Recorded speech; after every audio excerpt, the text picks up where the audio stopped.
The Minister for Defense, Sereny Modou has told Star TV that the newly launched National Defense Policy will reposition the country's defense sector in its reprofessionalization drives. Honorable Njai was speaking to our reporter Modou Elbaj at his office on 6th Marina Parade in Banjul. Since the establishment of the Gambia Armed Forces in 1984, the country's defense sector has been operating with a policy that was carved in the colonial era, but the advent of the Barrow-led administration has set the ball rolling for a reform strategy which has in August of this year launched what could be the first ever defense policy as part of the ongoing security sector reform initiative in 2017. The establishment of this important defense doctrine indicates the Gambia government's willingness to actualize its democratization objectives. The Minister for Defense, Honorable Sereny Modou, outlines the objective of the National Defense Policy. Basically, the policy seeks to address many things. First and foremost, it talks about how we can deal with the defense and the security of the territorial integrity of this country. That is the direction that the policy is trying to create, an atmosphere where every Gambian, would have that kind of understanding that the defense institutions and the defense sector will go according to their constitutional mandate to provide them with the necessary security for the citizens to be able to go about their normal business. The policy also seeks to address professionalism. The only defense institution is the Gambia Armed Forces. How we can create capacity building in the armed forces. How we can also refocus, and also how we can also reposition the Gambia Armed Forces in line with their constitutional mandate. Of course, you are aware that the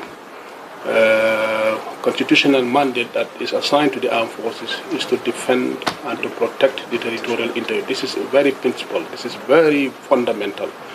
Protecting and defending the territorial integrity of this country is one of their core mandates.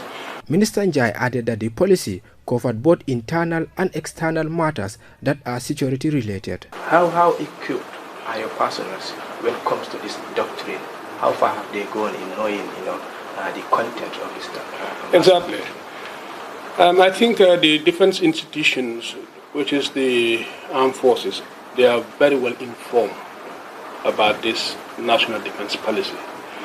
From the inception, they were part of the National Defense Policy Drafting Committee.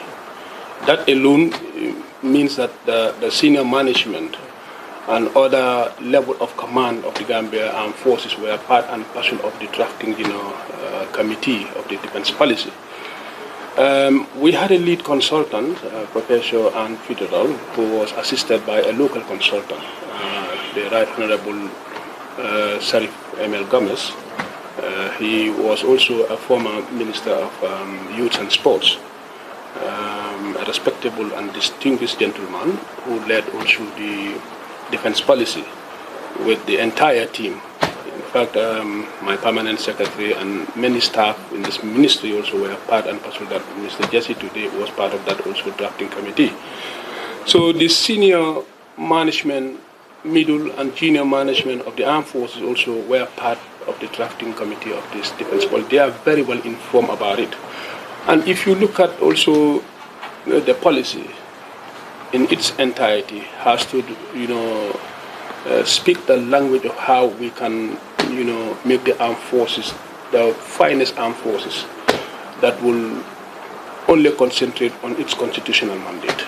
The Minister for Defense noted that efforts are underway to come up with a national defense strategy and implementation plan, which is currently at its finishing touches. But to fully actualize this, the ministry needs solid financial muscles to bankroll its plans. Continue to engage our partners. If you look at the defense policy, in fact, we must also take this opportunity to thank, the British government. They have supported, the policy to its conclusion. And also, we must thank also our other partners, the EU, the Americans, and then the Turkish, and many other partners who have participated in making sure that the policy gets to the stage. Of course, we will continue to engage, partners to make sure that the strategic, and implementation plan is also, successfully completed.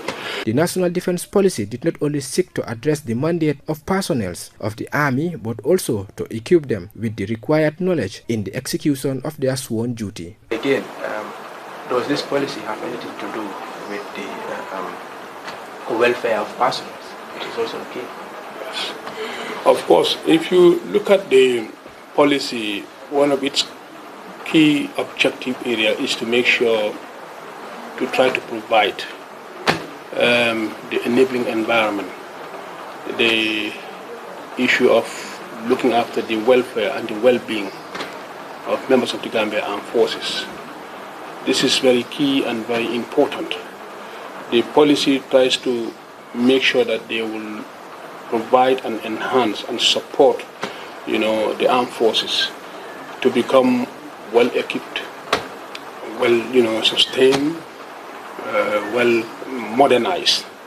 These are key areas. Looking at the welfare and the well-being of the armed forces also to make sure that they continue to enjoy that support to be able to help them discharge, their functions. However, these policies and programs are all geared towards building a vibrant defense institution that will work based on the aims and aspirations of the people it defends in line with the dictates of the Constitution. For Star TV, I am Modu El Baji.